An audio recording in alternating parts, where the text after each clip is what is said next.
Bagera Donostiako Euskaltzaleen elkartetik urtero San Juan bezpera ospatzen dugu.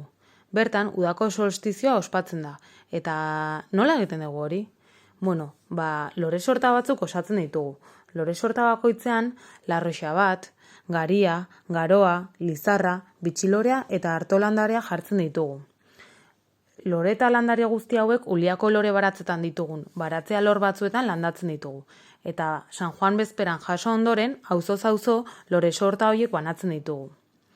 Lore sorta urte osoan etxean eduki behar da. Bertan, lore sortak naturaren indarra jasotzen du. Eta etxean gordez gero, sorgin eta espiritu gaiztoengandik babesten omen gaitu. Urte osoan izan behar da etxean. Ekaitz handia balitz, etxea babestuko genuke sorta zati bat erreta.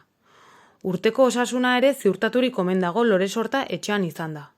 Hurrengo urteko San Juanetan sorta zarra ekarri eta sutara bota behar da.